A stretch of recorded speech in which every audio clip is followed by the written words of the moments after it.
का जो सेशन है वो स्टार्ट हो चुका है, जहां पे हम लोगों ने साइंस के अंदर केमिस्ट्री का एक चैप्टर हमारा खत्म कर लिया है, फिनिश कर लिया है, जिसका नाम था केमिकल रिएक्शंस एंड इक्वेशंस। अब आप में से कुछ बच्चे आज की वीडियो के जो हमें फॉलो कर रहे हैं शुरू से, उनको शायद पता हो कि बात हुई थी कि हम लोग केमिस्ट्री के बाद बायोलॉजी और बायोलॉजी के बाद फिजिक्स लाएंगे, बट फिर टीम का डिस्कशन हुआ और कमेंट सेक्शन में पड़ा कि काफी बच्चे फिजिक्स जो है वो पहले डिमांड कर रहे हैं, क्योंकि कोई भी कारण हो सकता है। उसमें से एक कारण शायद ये हो सकता है कि अक्सर ऐसा होता है कि फिजिक्स में बच्चों को काफी प्रॉब्लम्स आती हैं।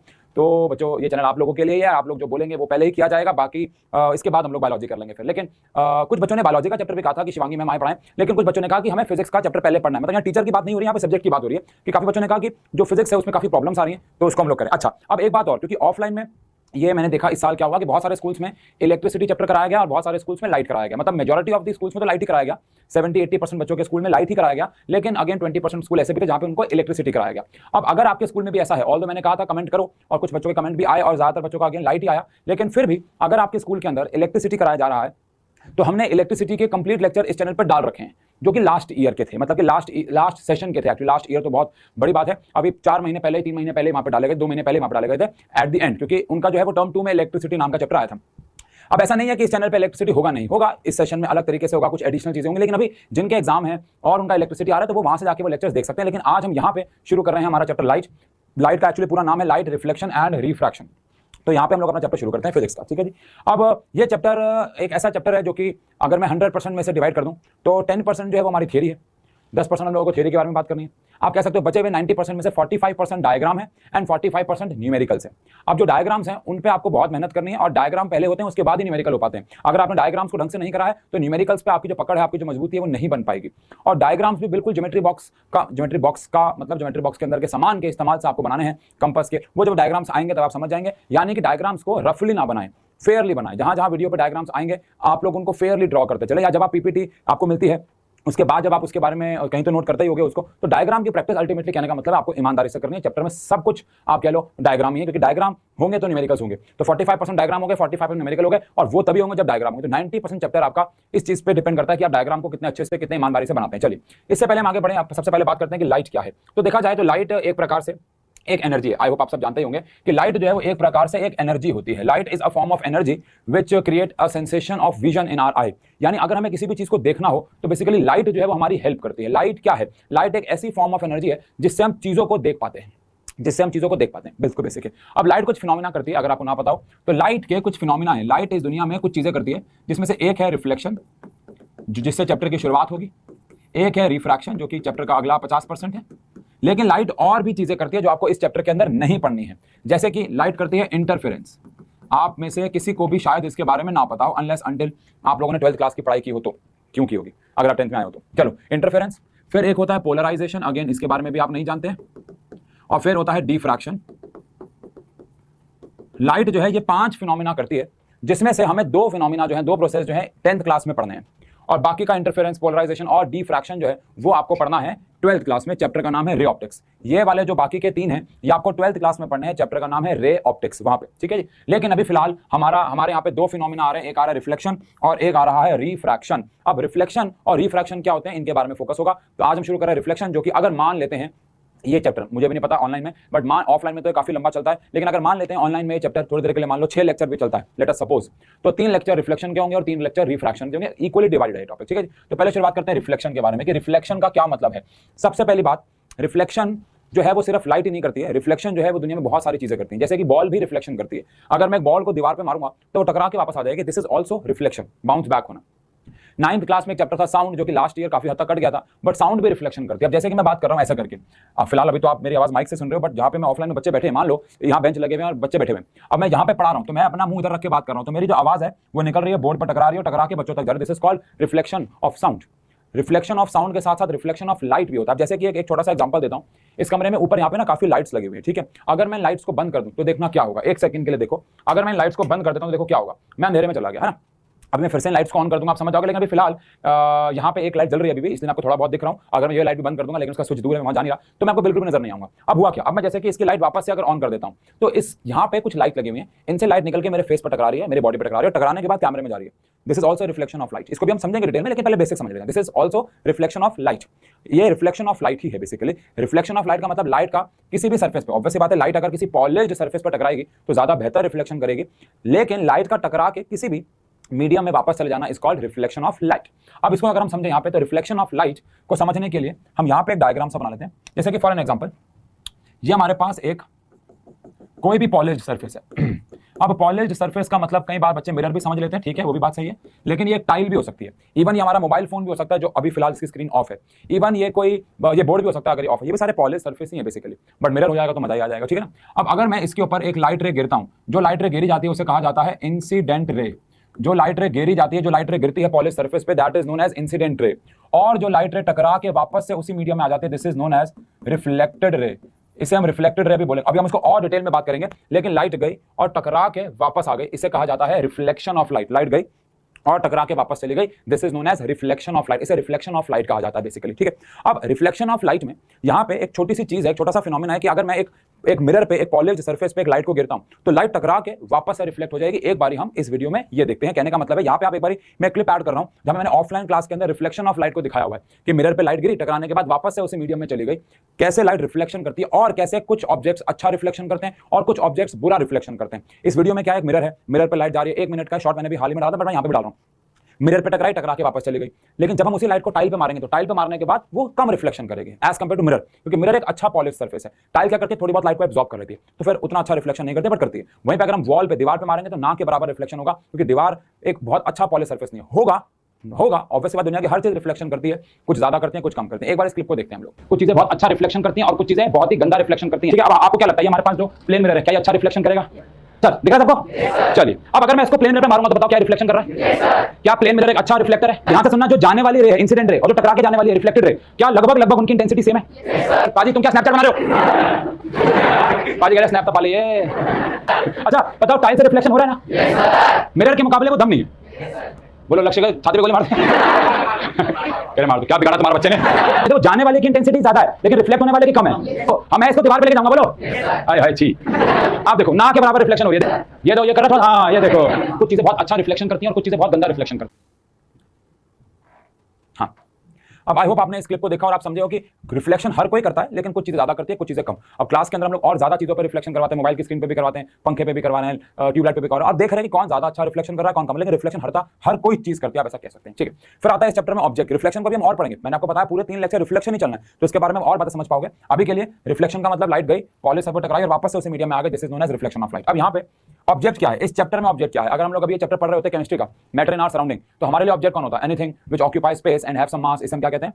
ऑब्जेक्ट। लेकिन इस चैप्टर में हमारे लिए ऑब्जेक्ट क्या है? इस चैप्टर में हमारे लिए ऑब्जेक्ट का मतलब ऐसी कोई भी चीज है जो लाइट रे निकालेगा, जिसके अंदर से लाइट रेज निकल रही है, उसे हम क्या बोलते हैं? ऑब्जेक्ट।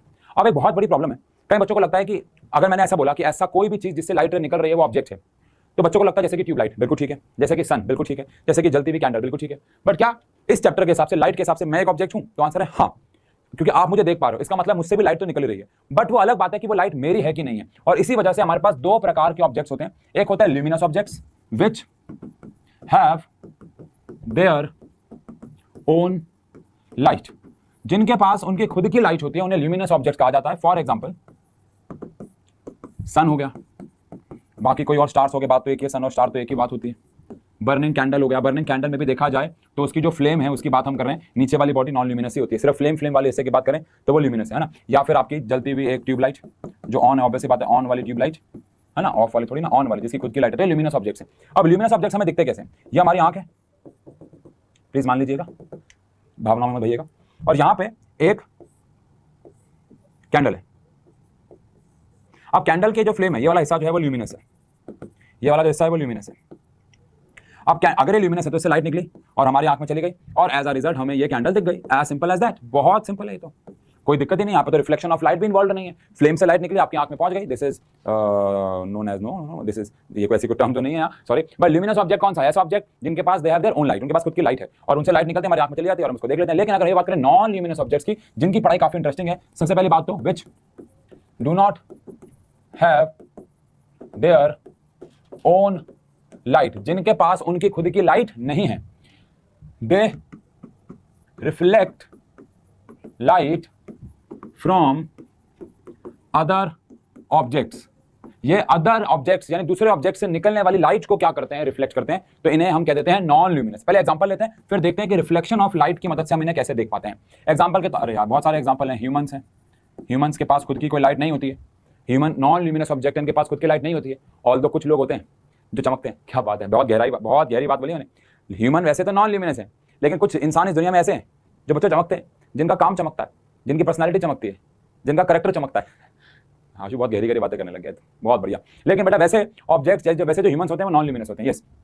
सेकंड अगर बात करें हम लोग तो हम यार कुछ भी यार हम तो सोच रहे हैं, वॉल्स हो गए, प्लैनेट्स हो गए, मून हो गया, ये सारे ऑब्जेक्ट्स नॉन ल्यूमिनस हैं। अब नॉन ल्यूमिनस ऑब्जेक्ट हमें दिखते कैसे, तो इसको हम चाहे क्वेश्चन की फॉर्म में भी लेते हैं, बिकॉज एग्जाम में बहुत आता है। How can we able to see non luminous objects, हम नॉन ल्यूमिनस ऑब्जेक्ट्स को कैसे देख पाते हैं। मैं इसका आंसर ऐसे बहुत शॉर्ट में लिख रहा हूं, due to reflection of light, due to reflection of light. इसको ऐसे लिख देते हैं अभी कि रिफ्लेक्शन ऑफ लाइट की वजह से, लेकिन इसको अगर हम डायग्राम समझ ज़्यादा समझ में आएगा आपको, बहुत ध्यान सुनना है। लेट अस सपोज कि यहाँ पे एक बॉल पड़ी हुई, और आप सब जानते हैं कि एक बॉल अक्सर नॉन ल्यूमिनस होती है। ऑब्वियसली बात है, ऐसी बॉल्स भी आती हैं जो जिनमें से लाइट निकल सकती है, और अब ये नॉन ल्यूमिनस ऑब्जेक्ट है, बॉल है, ऐसी रबर की बॉल है जिससे आप क्रिकेट खेलते हो जो भी। और यहाँ पे आप इस बॉल को देख रहे हो। अब ये ऑब्जेक्ट आपको फिर भी नजर आ रहा है, तो क्यों नजर आ रहा है, क्योंकि यहाँ पे सन है, यहाँ पे सन है। अब सन एक ल्यूमिनस ऑब्जेक्ट है, आप सब जानते हैं, और ल्यूमिनस ऑब्जेक्ट से क्या निकली, लाइट, और टकराने के बाद उसने रिफ्लेक्शन किया, यहां पे हुआ रिफ्लेक्शन ऑफ लाइट, और रिफ्लेक्शन ऑफ लाइट की वजह से लाइट आपकी आंख में आ गई और आपको ये ऑब्जेक्ट नजर आने शुरू हो गया। तो this is basically known as reflection of light, और रिफ्लेक्शन ऑफ लाइट से आप नॉन ल्यूमिनस ऑब्जेक्ट्स को भी देख सकते हो। अब ये तो बिल्कुल डायरेक्ट रिफ्लेक्शन है, आगे जाके बात करेंगे रिफ्लेक्शंस इनडायरेक्ट भी होते हैं। इनडायरेक्ट से कहने का मतलब है, मैंने एक लाइट को दीवार पे मारा, दीवार से लाइट टकरा के मेरे फेस पे आई और मेरे फेस से टकरा के कैमरा में गई। अगेन अभी कंफ्यूज नहीं होंगे, बट इनडायरेक्ट रिफ्लेक्शंस भी होते हैं। लेकिन ये तो पक्का है कि अगर मैं एक नॉन ल्यूमिनस ऑब्जेक्ट को देख पा रहा हूं तो वहां पे रिफ्लेक्शन ऑफ लाइट इन्वॉल्व है। अगर आप मुझे देख पा रहे हो क्योंकि मैं एक नॉन ल्यूमिनस ऑब्जेक्ट हूं, तो इससे लाइट निकल के टकरा के आपके पास जा ही रही होगी। ऐसे ही अगर मैं बाहर घूम रहा हूं और आप मुझे देख पा रहे हो, तो सन की लाइट, दिन के समय की मैं बात कर रहा हूं, सन की लाइट मेरे पर टकरा के आप तक पहुंच रही होगी। अब मान लो फुल मून है, यानी कि पूर्णिमा की रात है, और मैं बाहर हूं और कोई आसपास स्ट्रीट लाइट वगैरह कुछ नहीं, लेकिन आप मुझे देख पा रहे हो, तो एक्चुअली हो क्या रहा है समझो, हो ये रहा है, मैं हटा दूंगा अभी इसको, लेकिन ये मून है, अब फुल मून है, आपको दिख रहा है, इसका मतलब सन की लाइट मून पे गिर रही होगी, और ये मैं हूं, मून से टकराने के बाद लाइट मुझ पे आई, और यहाँ पे आप हैं जो आप मुझे देख रहे हैं, और फिर लाइट टकरा के यहाँ चले गए, तो इनडायरेक्ट रिफ्लेक्शन हो गया। देखो ये मेन जो लाइट निकली है वो सन से निकली है, लेकिन सन से टकराई मून पे, मून से टकरा के आ गई आप मेरे पे, और मुझसे टकरा के गिरी आपकी आंख में, तो आप मुझे देख पा रहे हो। तो इससे हम इनडायरेक्ट रिफ्लेक्शन या मल्टीपल रिफ्लेक्शंस कहते हैं। ये भी एक रिफ्लेक्शन का हिस्सा देखा जाए तो एक से ज्यादा बार बस रिफ्लेक्शन हो रहा है। तो नॉन ल्यूमिनस ऑब्जेक्ट को देखने के लिए हम लोगों को क्या करना होता है, क्या फिनोमेना जरूरी है, वो reflection of light. Without reflection of light हम नॉन ल्यूमिनस ऑब्जेक्ट्स को नहीं देख सकते। डन। चलिए आगे बात करते हैं, और बात करते हैं laws of reflection of light. यानी laws of reflection of light क्या होता है, बहुत बेसिक सा लॉ है, angle i is equal to angle r. लेकिन उससे पहले आपको एक डायग्राम यहाँ पे बनाना होगा, बिल्ड करना होगा। ये हमारे पास एक मिरर है, अगेन आप इसे एक प्लेन मिरर कह सकते हैं, बट अभी के लिए एक पॉलिश्ड सरफेस है, क्योंकि जरूरी नहीं है अगर मैं आप ले दूं मिरर तो आपको गलत मैसेज मिल जाएगा। ये एक टाइल भी हो सकती है, मैंने आपको बताया, ये एक मोबाइल की स्क्रीन भी हो सकती है, ये एक बहुत एक मेटल भी हो सकता है, शाइनी मेटल भी हो सकता है, तो कोई भी चीज हो सकती है जो पॉलिश्ड हो, मतलब जिसमें जो एब्जॉर्ब ना करे लाइट को, काफी अच्छे से वो रिफ्लेक्ट कर दे। अब अगर मैं एक ऑब्जेक्ट पे जो कि पॉलिश्ड है उस पर अगर मैं एक लाइट रे गिरता हूँ, ये मैंने इस पर लाइट रे गिरी, तो क्या वो रिफ्लेक्ट होके इधर आ जाएगी। जैसे कि अभी आपने क्लिप में देखा हो जो मैंने डाली थी, उसमें मिरर के अंदर एक लाइट रे गई तो टकरा के वापस चली गई। जो लाइट रे लेजर से निकल के हमने मिरर पे मारी, उस लाइट को बोलते हैं हम लोग इंसिडेंट रे, उसे कहा जाता है इंसिडेंट रे। जो लाइट रे मारी जाती है, जो लाइट रे आती है, जो लाइट रे गिरती है, that is known as incident ray. और जो रिफ्लेक्ट होकर निकल जाती है उसे कह देते हैं हम लोग रिफ्लेक्टेड रे। उस रे को हम लोग कह देते हैं बच्चों रिफ्लेक्टेड रे। जो आती है उसे कहते हैं इंसिडेंट रे, और जो टकरा के चली जाती है उसे बोल देते हैं रिफ्लेक्टेड रे। अब जिस पॉइंट पे ये टकराती है, उसे कहा जाता है पॉइंट ऑफ इंसिडेंस। इसे कहा जाता है पॉइंट ऑफ इंसिडेंस, इसे पॉइंट ऑफ इंसिडेंस कहते हैं, जहां पे लाइट रे गिरती है। अब जहां पे लाइट रे गिरती है, अगर आप उस जगह पे एक परपेंडिकुलर लाइन बना दो, परपेंडिकुलर से कहने का मतलब है एक ऐसी लाइन बना दो जो मिरर के सरफेस से परपेंडिकुलर हो। जो मिरर के सरफेस से क्या हो, परपेंडिकुलर हो, उस लाइट रे को हम लोग बोलते हैं नॉर्मल रे। उसे कहा जाता है नॉर्मल रे। ठीक है जी। जो आई उसे कहते हैं इंसिडेंट, जो टकरा के चले गए उसे बोलते हैं रिफ्लेक्टेड, और जिस पॉइंट पे ये गिरती है उसे क्या कहा जाता है, नॉर्मल। अब इंसिडेंट रे और नॉर्मल के बीच में ये जो एंगल बनता है इसको हम एंगल आई यानी कि एंगल ऑफ इंसिडेंस कहते हैं। रिफ्लेक्टेड और नॉर्मल के बीच में जो एंगल बनता है इसको हम लोग एंगल आर यानी कि एंगल ऑफ रिफ्लेक्शन कहते हैं, है ना। मैं यहाँ पे वैसे तो लिख देता हूँ और मैं कहीं पे लिखवा भी देता हूँ आपको। पहली बात तो एंगल आई को कहा जाता है एंगल ऑफ इंसिडेंस, और एंगल आर को कहा जाता है एंगल ऑफ रिफ्लेक्शन। एंगल आई को कहते हैं एंगल ऑफ इंसिडेंस और एंगल आर को कहते हैं हम लोग एंगल ऑफ रिफ्लेक्शन, पहली बात। दूसरी बात, आप चाहो तो कहीं पे डेफिनेशन लिख सकते हो एंगल आई की, एक आध नंबर में ना पूछ ले, लिख लो कहीं पे angle I, angle between incident ray and normal ray is called angle of incidence, angle between incident ray and normal ray is called angle of incidence, और वहीं पे angle between reflected ray and normal ray is called angle of reflection, is called angle of reflection, angle between reflected ray and normal ray is called angle of reflection. Done है?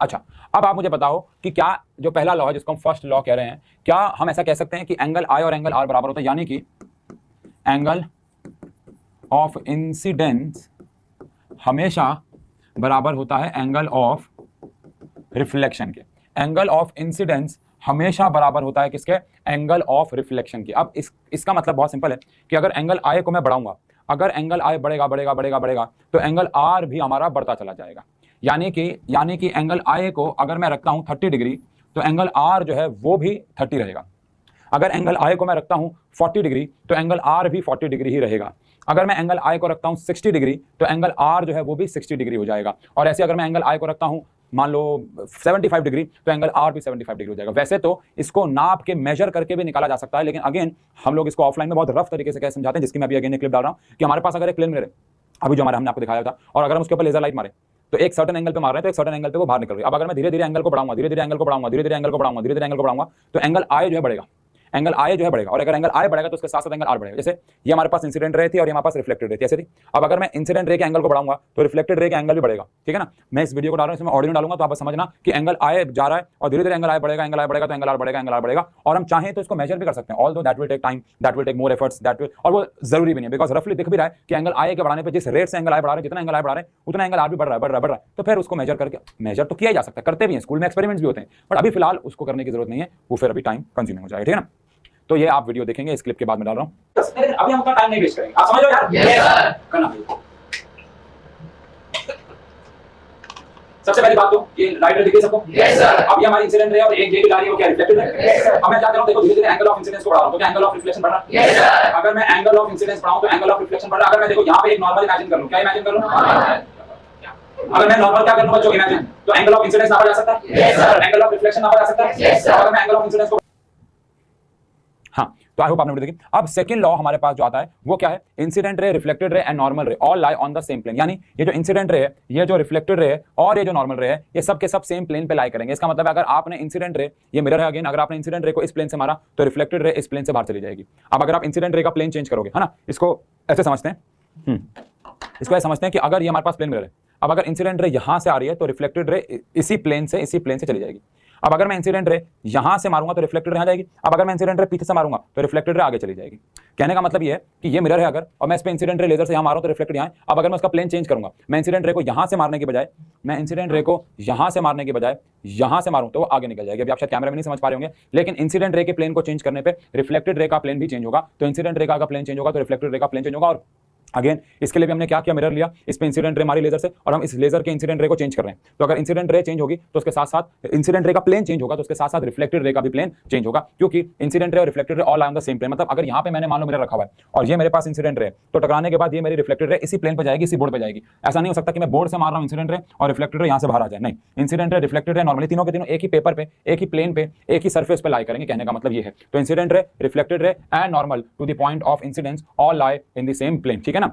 तो ये आप again इस clip में देख सकते हैं कि कैसे incident ray, reflected ray, normal all lie on the same plane, तीनों के तीनों सेम प्लेन पे लाई करते हैं, ठीक है। वो हम पीछे वाली क्लिप में ही चाहे डाल दिया होगा या इसके आगे डाल दें, देख लेना। मतलब इंसिडेंट रे आई, रिफ्लेक्टेड रे गए। अब अगर मैं इंसिडेंट रे का प्लेन चेंज करूंगा तो रिफ्लेक्टेड रे का भी प्लेन जो है साइड बाय साइड चेंज होता चला जाएगा। डन है। तो ये वाली क्लिप भी देख लेंगे एक बार। Incident ray, reflected ray and normal all lie on the same, याद है बच्चों? Yes sir. चलो आओ उसको देखते हैं। अब मैं क्या करूंगा, मैं इंसिडेंट रे का प्लेन चेंज करूंगा, तो आप बताना क्या रिफ्लेक्टेड रे का प्लेन चेंज हो रहा है। देखो इंसिडेंट रे का मैं प्लेन चेंज कर रहा हूं, बोलो क्या रिफ्लेक्टेड रे का भी प्लेन चेंज हो रहा है? Yes sir. इंसिडेंट रे का प्लेन चेंज कर रहा हूं तो क्या रिफ्लेक्टेड रे का भी प्लेन चेंज हो रहा है? Yes sir. अब एक बार लो भाई, अगर मैं इसको समझाऊं कि इंसिडेंट रे मैंने इस प्लेन से मारी तो रिफ्लेक्टेड ऐसे गई? Yes sir. अब जब मैं इंसिडेंट रे इस प्लेन से मारा तो रिफ्लेक्टेड ऐसे जा रही है, दोनों सेम प्लेन में। यस। अबे बोलो यस सर। पर जरूरी नहीं है कि मैं किसको चेंज करूं, लेजर लाइट को, मैं मिरर को भी चेंज कर सकता हूं, मैं मिरर का भी प्लेन चेंज कर सकता हूं, बिकॉज़ नॉर्मल भी तो उसका हिस्सा है। Yes sir. तो इंसिडेंट रे, यस सर। अब ये हमारा रिफ्लेक्टेड रे, अब मैं किसको चेंज करूं अगर प्लेन को, बोलो बच्चों। Yes sir. ये लो बच्चों, गाने लगा सिद्धू मूसेवाला, बेटा इसी बात पे उनका जन्मदिन आज। Yes sir. सब बोलेंगे happy birthday Sidhu Moosewala, happy birthday Sidhu Moosewala, चला गाने होंगे। Yes sir. चलो क्लास की बात चला, देखिए क्लास की बात चला।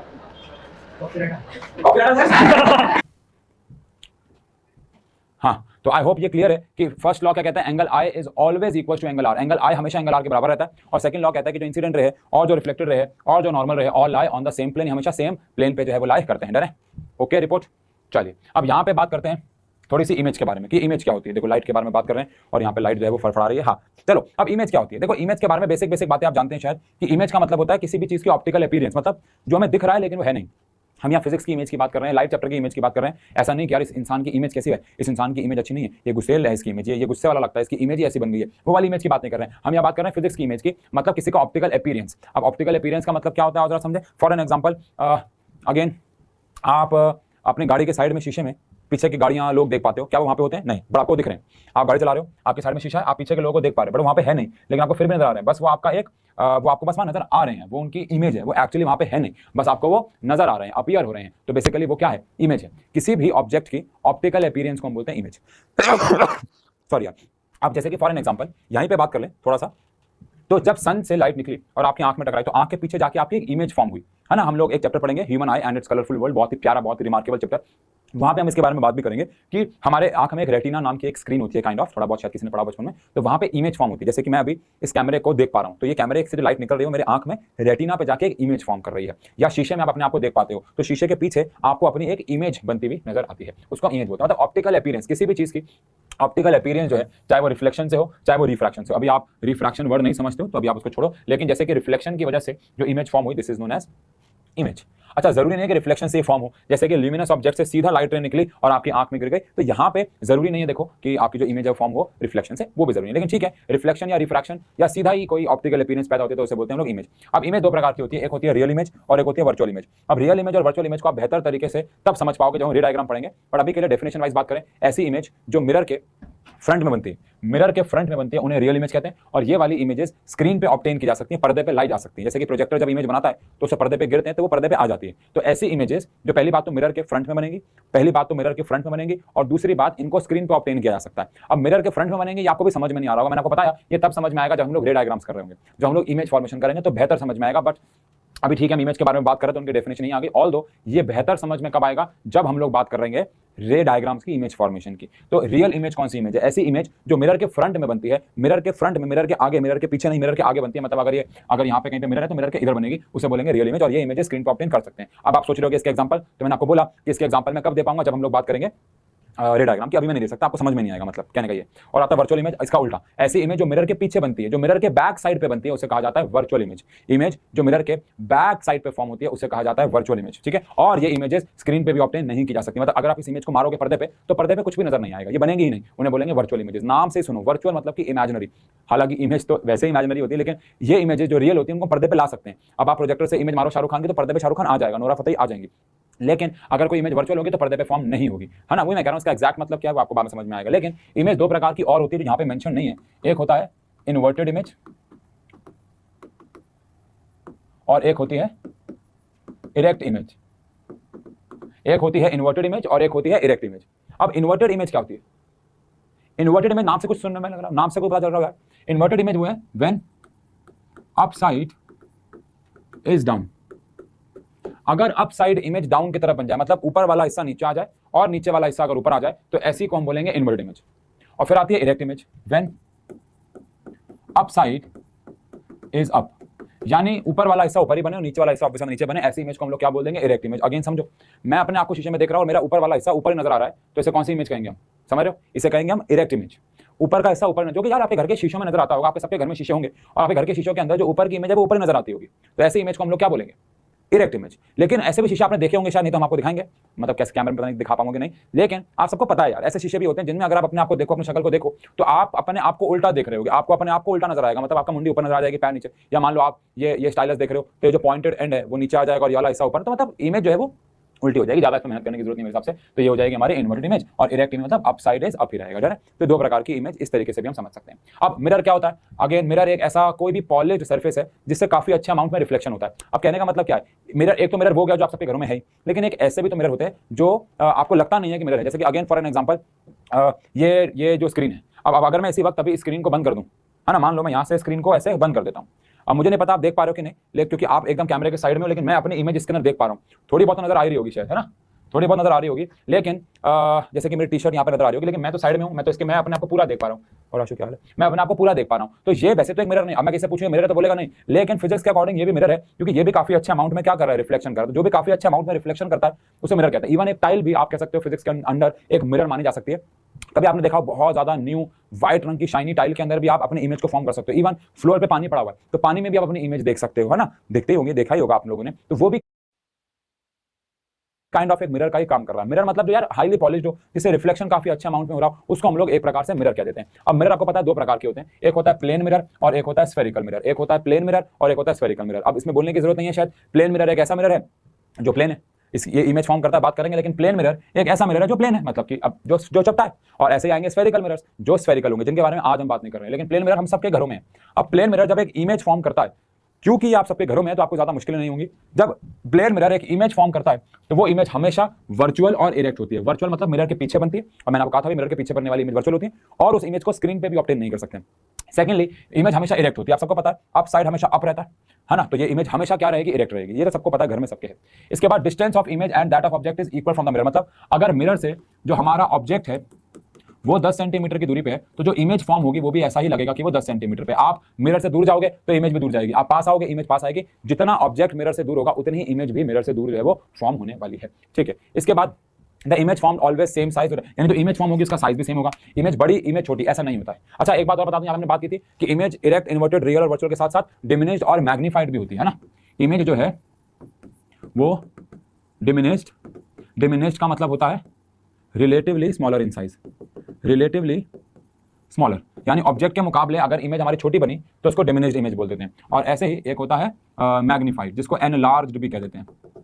इसमें जो साइज होता है वो लार्जर हो जाता है। ऑब्वियसली बात है सेम साइज भी बन सकती है, लेकिन अगर इमेज छोटी बन रही है, मतलब आपने ऑब्जेक्ट लिया 10 सेंटीमीटर लंबा, लेकिन इमेज छोटी बन रही है, 8 की बन रही है, 7 की बन रही है, तो वो कहलाई जाएगी डिमिनिश्ड। लेकिन ऐसी इमेज जिसमें वो बड़े होकर बन रही है, मतलब साइज बड़ा बन रहा है, उसको मैग्नीफाइड या एनलार्ज बोल देते हैं। लेकिन जो प्लेन मिरर इमेज फॉर्म करता है वो हमेशा सेम साइज की होती है, उसका साइज एक्जैक्टली क्या होता है, सेम होता है। And the size of image the image form is always laterally inverted, यानी आपको पता होगा लेफ्ट वाला राइट दिखता है, राइट वाला लेफ्ट। मतलब अगर मैं ABCD एक पेपर पे लिख दूं तो मिरर के अंदर जो मुझे नजर आएगा, सबसे पहले बात तो D आगे आ जाएगा, उल्टा हो जाएगा, फिर C भी आगे आ जाएगा, उल्टा हो जाएगा, B भी आगे आ जाएगा, उल्टा हो जाएगा, और A भी उल्टा हो जाएगा। कहने का मतलब ये है कि लेटरली इन्वर्टेड हो जाता है ना, लेफ्ट वाला राइट में दिखने लग जाता है और राइट वाला लेफ्ट में दिखने लग जाता है। ऐसी और देखा जाए तो ये वाली जो प्रॉपर्टी है वो एवरी मिरर में होती है, हर एक मिरर में होती है। हर एक मिरर इमेज लेटरली इन्वर्टेड ही बनाता है, चाहे वो प्लेन हो चाहे वो कन्वेक्स हो, उससे कोई फर्क नहीं पड़ता है। हालांकि अभी हमने कनकेव और कन्वेक्स पढ़े नहीं है, लेकिन इमेज हमेशा लेटरली इन्वर्टेड बनती है हर मिरर में, लेकिन प्लेन मिरर में ही बनती है। और आपको पता होगा तभी एम्बुलेंस को आगे वो उल्टा लिख देते हैं, ताकि जब हम अपनी गाड़ी के शीशे में देख रहे हो तो हमें दिख जाए कि पीछे से क्या आ रही है, एम्बुलेंस।